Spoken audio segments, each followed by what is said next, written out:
In today's mind readings, some thoughts. One of the things that I saw recently was, and I've been seeing this a lot on LinkedIn, people sharing, posts about gratitude, expressing gratitude, and doing gratitude exercises, keeping a gratitude journal or diary and stuff. And I think it's all important. It's all good stuff to do. So why don't more people do that? Right? It seems like it would be a pretty easy thing to convince somebody of, hey, what it would happen if you kept track of all the things in your life that you were thankful for and you wrote them out daily. Or what would your life look like if you kept a running journal, a running tally of, hey, here's the good things that happened today that I'm really thankful for. Why don't we do that?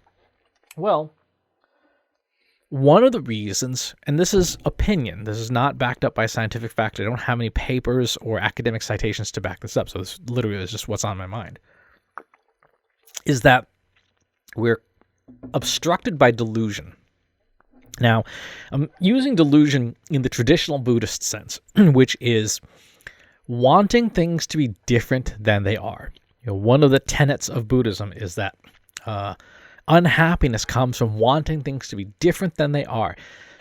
I'm Korean. I'm in my 40s and stuff, and if I wanted things to be different than they are, if I wanted to be 6 feet tall and have blonde hair, that's not reality, right? That is not reality, and me wanting those things is delusion. And the more I focus on wanting things that are not reality, the less happy I am, right? As opposed to acceptance of truth, which is I'm not 6 feet tall, I don't have blonde hair, and I am Korean, right? If I accept that, then that conflict of wanting things to be different than they are goes away, because I accept this is the way it is, right? This is what I've got to work with.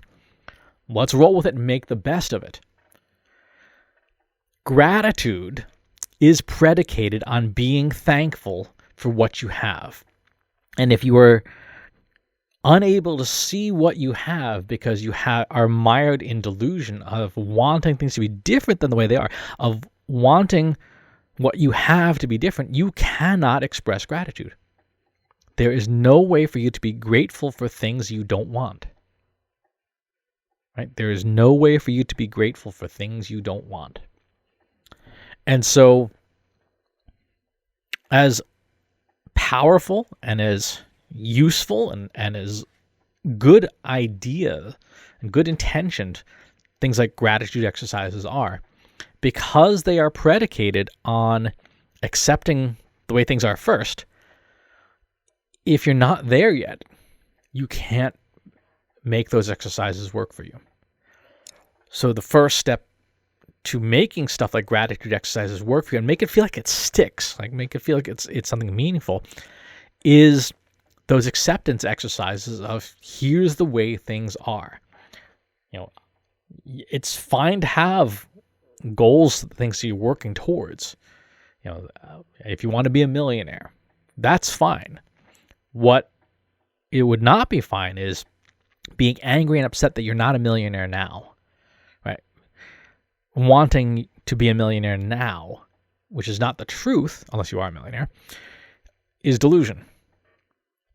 And so you then can't be grateful for the roof over your head that you do have, for the food that's in front of you that you can eat if you have those things, for internet access to watch a video like this. So acceptance exercises come first. What do you have?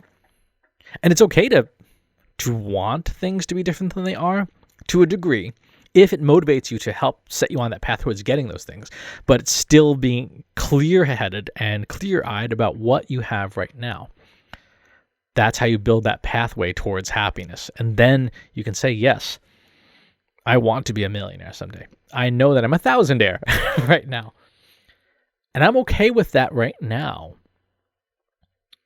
because now I can see that this is the situation, and I'm thankful for what I already have. And it's okay to want more and build a plan to get there. But accepting the way things are now unlocks that gratitude. So if you've been trying exercises like that, or if you just see posts like that on LinkedIn and you're like internally, what's wrong with me that I don't feel what these other folks are apparently feeling, that if they feel like they can express so much gratitude, then the first place to check in on is, well, do I want things to be different than they are? Am I denying reality? And if you can make that determination and then slowly start chipping away at what is not reality until you can get to a point where you can see things clearly and objectively, then maybe those posts will then start to resonate to say, okay, can you be grateful for, whatever's happening in your life today? And you're like, well, yeah, nobody crashed a car through my house today. Nobody hit me in an intersection. All of my customers didn't fire me today, or my boss didn't fire me today. And you can start doing these exercises and start capturing the reality of your situation and then the gratitude that can come from that. So that's today's mind readings. Hope you found it useful. Let me know in the comments, either here or in Slack or wherever it is that we stay in touch. Let me know what you think.